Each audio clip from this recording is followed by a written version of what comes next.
Sebenarnya tidak ada bukti kuat yang menunjukkan bahwa makan telur dadar itu bisa langsung menyebabkan kanker. Sebetulnya telur itu juga sumber nutrisi yang sangat baik ya, terutama kandungan protein, vitamin D, kolin yang semuanya penting untuk tubuh kita. Masalahnya mungkin muncul kalau telur itu digoreng atau dimasak dengan banyak minyak, digorengnya cukup lama, deep fried dengan suhu tinggi atau mungkin hingga agak gosong-gosong ya.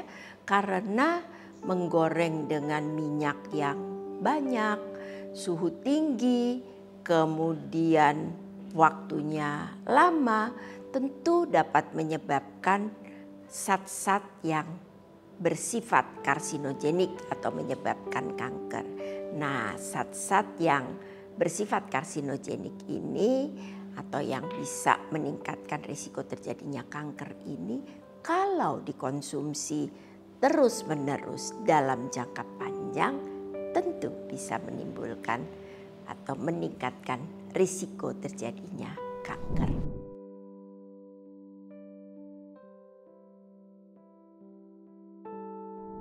Ya, kalau telurnya sendiri mungkin kuning telurnya itu kalau bisa kita mengkonsumsi kuning telur itu sehari hanya satu ya, karena kandungan kolesterolnya cukup tinggi. Tidak lebih dari satu, putihnya boleh lebih karena kandungan proteinnya cukup baik. Nah, telur ini jadi sebetulnya relatif aman kalau dikonsumsi dalam jumlah tidak berlebihan.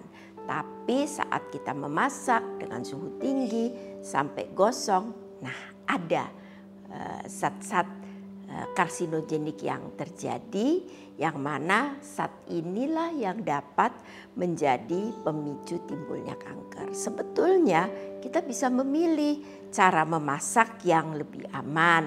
Misalnya telur itu direbus ya, bisa matang, bisa setengah matang. Yang harus diingat, telur setengah matang itu putih telurnya harus sampai berwarna keruh ya.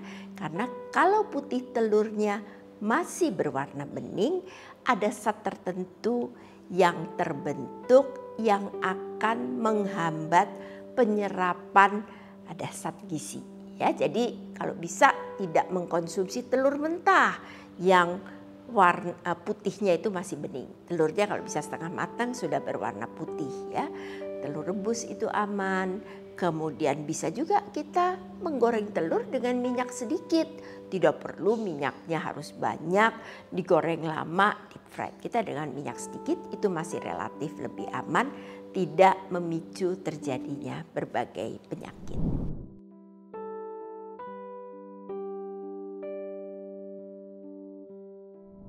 Pasti ada. Pertama, kita usahakan menggunakan minyak yang baru. Jangan minyak bekas yang sudah dipakai berulang-ulang. Katakan kita hanya menggunakan minyak sedikit, tapi kalau minyak ini sudah dipakai berulang-ulang, maka minyaknya sudah berubah menjadi katakan tadi minyak trans, minyak jenuh, yang resiko berbagai penyakit itu jadi meningkat. Yang kedua, jangan terlalu banyak minyaknya, sedikit saja. Yang penting wajannya tidak lengket, telurnya bisa matang dengan cepat ya. Telur itu paling gampang memasaknya. Kemudian jangan juga sampai gosong, karena gosong menghasilkan zat-zat tertentu yang bersifat karsinogenik. Sehingga dengan cara ini kita bisa mengkonsumsi telur dengan cara yang sehat dan tidak berefek terhadap penyakit-penyakit, terutama penyakit kanker.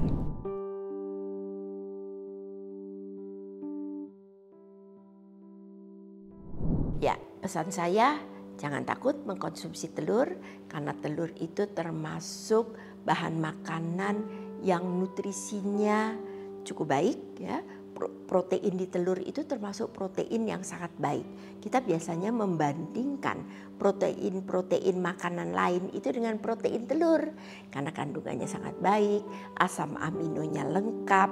Jadi kita boleh mengkonsumsi telur asal tahu cara memasaknya.